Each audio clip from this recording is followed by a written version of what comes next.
If you enjoy Sapphic film and TV and want to make the most of your subscription to Netflix, then look no further.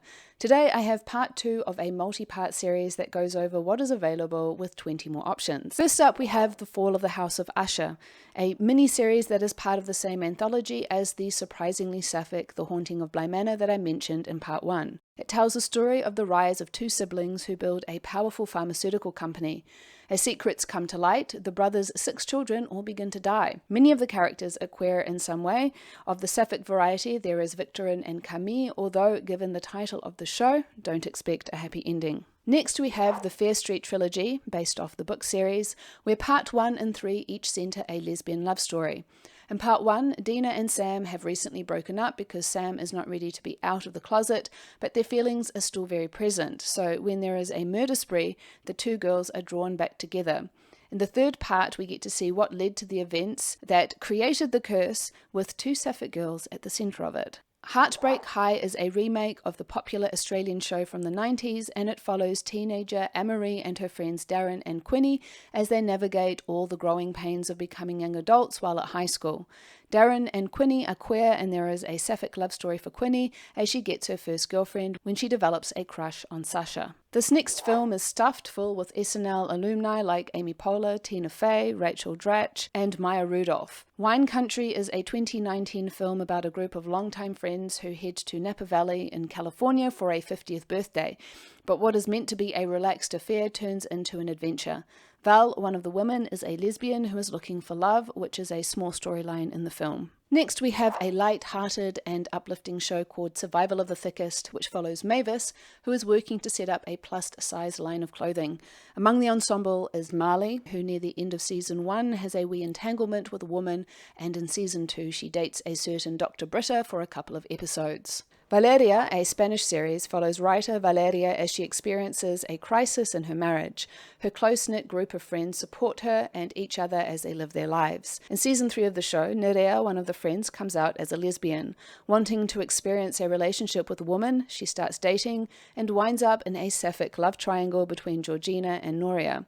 I've heard a lot of good things about this show, so it sounds like it's well worth checking out. Feel Good is a semi-autobiographical comedy drama which explores comedian May's journey through sobriety and a new relationship with George, a woman she meets at one of her stand-up shows. While their relationship sees them quickly moving in together, this new intimacy also exposes the issues that have fueled May's addiction to alcohol, forcing her to face them because if she doesn't, it could break her and George. Among the issues she is dealing with is the realization that she might be non-binary. Christmas movies might be far from your mind right now, but I do have to mention that Let It Snow is available on Netflix about a group of teens and their love stories in the lead up to a Christmas party thrown at the local Waffle House.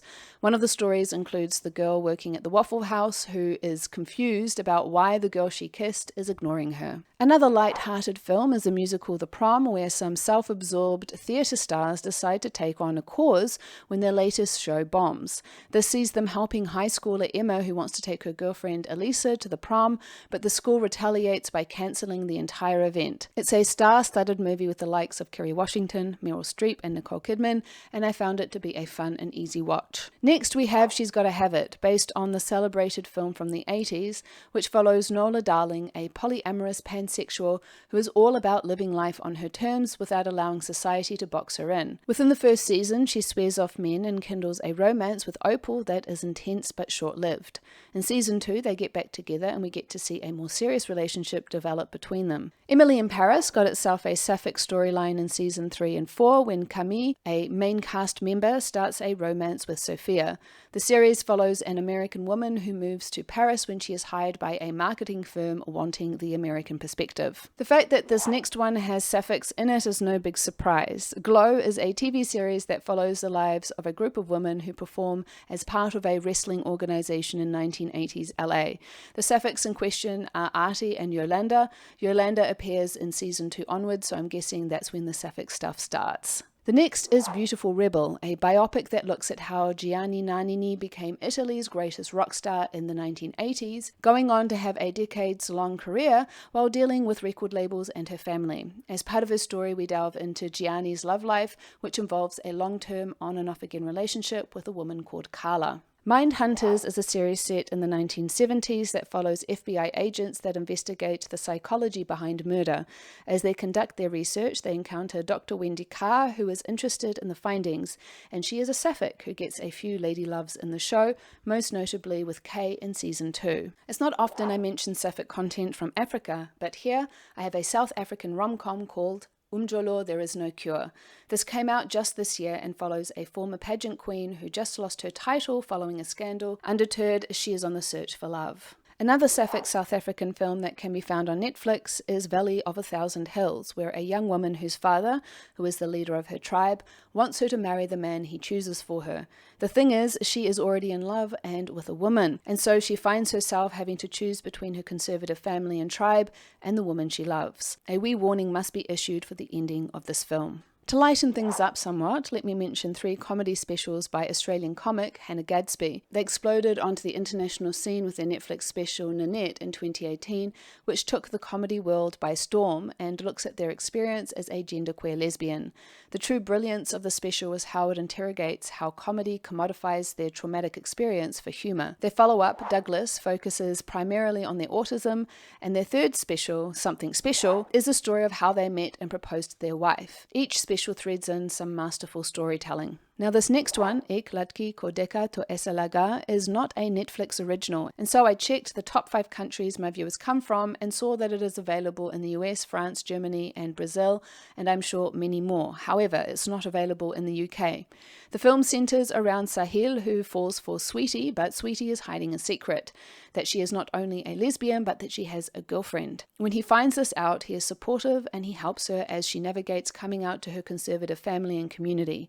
The movie doesn't dedicate much time to the lesbian couple. We get a few tame scenes between them, and the rest of the film centres a lot more around the family and community dealing with the news. But it is groundbreaking for the fact that it is a mainstream Bollywood film. 2022's Badhaai Do centred the gay and lesbian Sapphic lead a lot more.